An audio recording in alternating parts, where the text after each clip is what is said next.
Morning. നമുക്കിന്ന് വളരെ സിമ്പിളായിട്ടൊരു മോരുകറി തയ്യാറാക്കിയല്ലോ. ക്യാരറ്റ് ചേർത്തിട്ടൊരു മോരുകറി. പുളിശ്ശേരി അല്ല കേട്ടോ, തേങ്ങയൊന്നും അരയ്ക്കേണ്ട, വളരെ സിമ്പിളാണ്. കുറച്ച് ക്യാരറ്റ്, ഞാനിപ്പോൾ ഒരു ക്യാരറ്റ് വെച്ചിട്ടാണ് ഈ ഒരു മോരുകറി ചെയ്യുന്നത്. അപ്പോൾ ഒരു ക്യാരറ്റും കുറച്ച് മോരും അതുപോലെ കുറച്ച് ഇൻഗ്രീഡിയൻസ് നമ്മുടെ വീട്ടിലുള്ളതുണ്ടെങ്കിൽ, അധികം പുളിയില്ലാത്ത തൈരാണെങ്കിൽ നമുക്ക് വളരെ പെട്ടെന്ന് ഉണ്ടാക്കാം ഈ ഒരു മോരുകറി. അപ്പോൾ നിങ്ങളിങ്ങനെ മോരുകറി ഉണ്ടാക്കിയിട്ടില്ലെങ്കിൽ ഉറപ്പായിട്ടും ട്രൈ ചെയ്യൂ, നന്നായിട്ട് ഇഷ്ടപ്പെടും. അപ്പോൾ എങ്ങനെയാണ് നമ്മുടെ ക്യാരറ്റ് മോരുകറി തയ്യാറാക്കുന്നത് നോക്കാം. നമുക്ക് നമ്മുടെ ഇൻഗ്രീഡിയൻസ് നോക്കാം. ഞാനിപ്പോൾ ഒരു ക്യാരറ്റ് എടുത്തിട്ടുണ്ട്. ക്യാരറ്റ് ദാ ഈ ഒരു വലിപ്പത്തിൽ റൗണ്ടിൽ കട്ട് ചെയ്ത് വെച്ചിട്ടുണ്ട്. 1/4 കപ്പ് തൈര് എടുത്തിട്ടുണ്ട്. തൈരിന് പുളി കൂടിയ തൈരാണെങ്കിൽ 1/2 കപ്പ് മതി. പുളി കുറഞ്ഞ തൈരാണെങ്കിൽ 1/4 കപ്പ് മുതൽ 1 കപ്പ് വരെ എടുക്കാം. പിന്നെ എടുത്തിരിക്കുന്നത് 2 പച്ചമുളക്, അത് നമ്മുടെ എരിവനുസരിച്ച് എടുക്കുക. ഒരു 4-5 ഉള്ളി എടുത്തിട്ടുണ്ട്. അപ്പോൾ നമ്മൾ കുക്കറിലാണ് ക്യാരറ്റ് വേവിക്കുന്നതെങ്കിൽ 1 വിസിൽ വരുന്നത് വരെ വേവിക്കുക.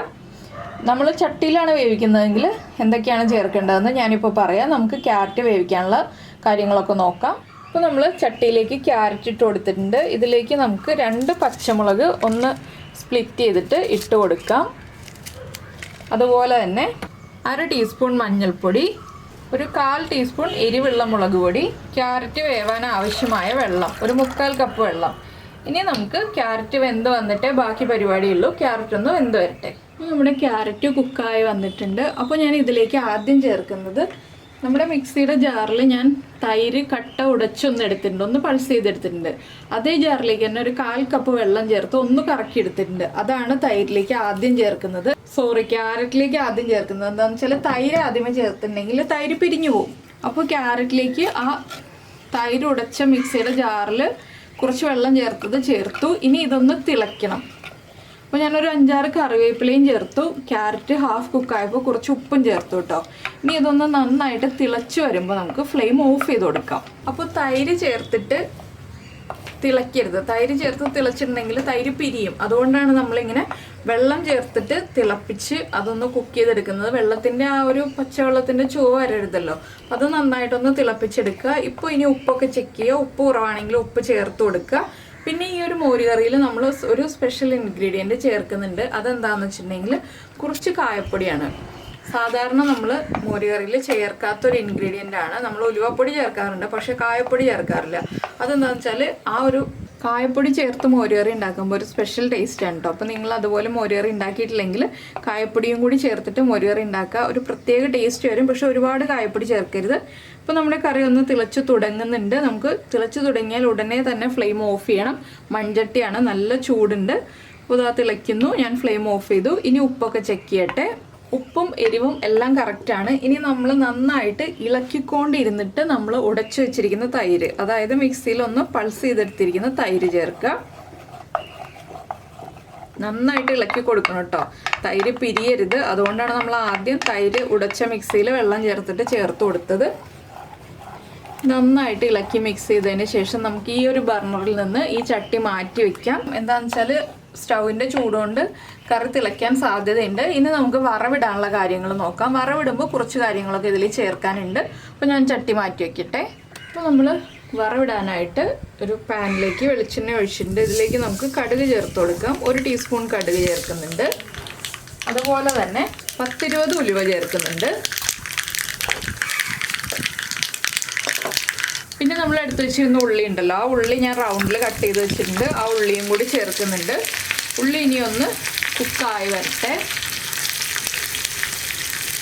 ഉള്ളി ഇനി ഒന്ന് ബ്രൗൺ ഷെയ്ഡായി വരുന്നത് വരെ നമ്മളൊന്ന് ഇളക്കി കൊടുക്കുക. ഇപ്പോൾ ഇനി നമുക്കിതിലേക്ക് ഒന്നും ചേർക്കാനില്ല. ഉള്ളി ഒന്ന് കുക്കായി കഴിഞ്ഞിട്ട് കുറച്ച് ഇൻഗ്രീഡിയൻസ് ചേർക്കാനുണ്ട്. ഉള്ളി ഒന്ന് കുക്കായി വരട്ടെ.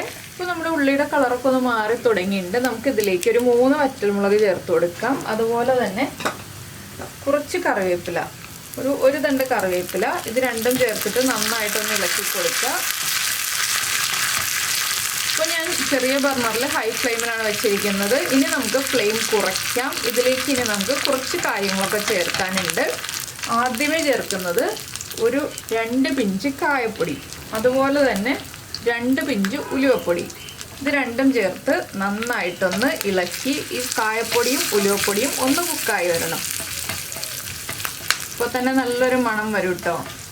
മീൻ കറിയിലൊക്കെ ചേർക്കുന്ന ആ ഒരു നല്ലൊരു മണം വരും ഉലുവപ്പൊടിയൊക്കെ വറുത്ത് ചേർക്കുമ്പോൾ. ഉലുവ വറുത്ത് പൊടിച്ചതാണ് എങ്കിലും നമ്മൾ വറുത്തിട്ട് തന്നെ വീണ്ടും ചേർക്കുക. ഉലുവ നമ്മൾ വറവിടാനായിട്ട് ആദ്യമേ ചേർത്തിട്ടുണ്ട്, എങ്കിലും ഉലുവപ്പൊടിയും കൂടി ചേർത്തിട്ട് വറവിടുമ്പോൾ അതൊരു പ്രത്യേക ടേസ്റ്റാണ് ഈ ഒരു മോര് കറിക്ക്. ഇപ്പോൾ നമ്മുടെ ഉള്ളിയുടെ കളറൊക്കെ നന്നായിട്ട് മാറിയിട്ടുണ്ട്. ഞാൻ ഫ്ലെയിം ഓഫ് ചെയ്തു. ഇനി നമ്മൾ ഇതിലേക്ക് ചേർക്കുന്നത് ഒരു 1/4 ടീസ്പൂൺ കാശ്മീരി ചില്ലി പൗഡർ. വേറെ എരിവുള്ള മുളക് പൊടി ചേർക്കരുത്, പച്ചമുളകും മുളക് പൊടിയൊക്കെ നമ്മൾ ചേർത്തിട്ടുള്ളതാണ്. കാശ്മീരി ചില്ലി പൗഡർ ചേർത്തിട്ട് ഒന്ന് നന്നായിട്ട് ഇളക്കുക. ഫ്ലെയിം ഓഫ് ചെയ്തിട്ട് മാത്രം കാശ്മീരി ചില്ലി പൗഡർ ചേർക്കുക. ഇനി ഈ കാശ്മീരി ചില്ലി പൗഡർ ഒന്ന് കുക്കായി വരണം. ഫ്ലെയിം ഓഫ് ചെയ്തിട്ടാണ് ഇത് ചേർത്തിരിക്കുന്നത് കേട്ടോ, കരിഞ്ഞു പോകാതിരിക്കാൻ. ഇനി നമുക്ക് ഈ വറവ് നമ്മുടെ കറിയിലേക്ക് ചേർത്ത് കൊടുക്കാം. അപ്പോൾ നമ്മുടെ പുളിശ്ശേരിയിലേക്ക് നമുക്ക് വറവും കൂടി ചേർത്ത് ഇളക്കി മിക്സ് ചെയ്ത് കഴിഞ്ഞാൽ നമ്മുടെ അടിപൊളിയായിട്ടുള്ള ക്യാരറ്റ് മോര് കറി റെഡി ആയി കഴിഞ്ഞു. ഇനി നമുക്കിതൊന്ന് ഇളക്കി മിക്സ് ചെയ്യാം. ഞാൻ ഒരുപാട് ഇളക്കുന്നില്ല കേട്ടോ, എന്താണെന്ന് വെച്ചാൽ ഒന്ന് ഫോട്ടോ എടുക്കാൻ വേണ്ടിയിട്ട് ഒരു ഭംഗി ഉണ്ടാവാൻ വേണ്ടി ഞാൻ ചെറുതായിട്ടൊന്ന് ഇളക്കുന്നുള്ളൂ. അപ്പോൾ എല്ലാവരും ഇങ്ങനെ ഒരു മോര് കറി ഉണ്ടാക്കി നോക്കിയിട്ടില്ലെങ്കിൽ ഉറപ്പായിട്ടും ട്രൈ ചെയ്ത് നോക്കിക്കോളൂ. നിങ്ങൾക്ക് എല്ലാവർക്കും നന്നായിട്ട് ഇഷ്ടപ്പെടും. പ്രത്യേകിച്ച് ക്യാരറ്റിന് ചെറിയ മധുരം ഉള്ളതുകൊണ്ട് നമ്മളിതിലേക്ക് പഞ്ചസാരയൊന്നും ചേർക്കേണ്ട. നല്ല പുളിയുള്ള തൈരാണെങ്കിൽ മാത്രം കുറച്ച് പഞ്ചസാര ചേർക്കുക. അപ്പോൾ നമ്മുടെ ഈ ഒരു ക്യാരറ്റ് മോര് കറി എല്ലാവരും ട്രൈ ചെയ്ത് നോക്കില്ലേ? ഇഷ്ടമായി കഴിഞ്ഞാൽ ലൈക്ക് ചെയ്യാനും കമൻറ്റ് ചെയ്യാനും ഒന്നും മറന്നു പോരുതേ. പിന്നെ നമ്മുടെ ചാനൽ ആദ്യമായിട്ട് കാണുകയാണെങ്കിൽ നമ്മുടെ വീഡിയോ പ്രസൻറ്റ് ചെയ്യുന്ന രീതിയൊക്കെ ഇഷ്ടമായി എന്നുണ്ടെങ്കിൽ നമ്മുടെ ചാനൽ ഒന്ന് സബ്സ്ക്രൈബ് ചെയ്ത് സപ്പോർട്ട് ചെയ്യണേ. സബ്സ്ക്രൈബ് ചെയ്യുന്നതിന് ഈ വീഡിയോയുടെ താഴെയുള്ള റെഡ് സബ്സ്ക്രൈബ് ബട്ടൺ ഒന്ന് ക്ലിക്ക് ചെയ്യുക. അതിൻ്റെ റൈറ്റ് സൈഡിലുള്ള ബെല്ലൈക്കണും ക്ലിക്ക് ചെയ്യുക. അപ്പോൾ ഓളെന്ന് പറഞ്ഞിട്ടൊരു ഓപ്ഷൻ കാണാം. ആ ഓളും കൂടി പ്രസ് ചെയ്തിട്ടുണ്ടെങ്കിൽ ഞാൻ എപ്പോഴും വീഡിയോ അപ്ലോഡ് ചെയ്യുമ്പോൾ നിങ്ങൾക്ക് നോട്ടിഫിക്കേഷൻ വരും. അപ്പോൾ എന്തായാലും നമുക്ക് നമ്മുടെ അടുത്ത റെസിപ്പിയുമായിട്ട് അടുത്ത ദിവസം വീണ്ടും കാണാം.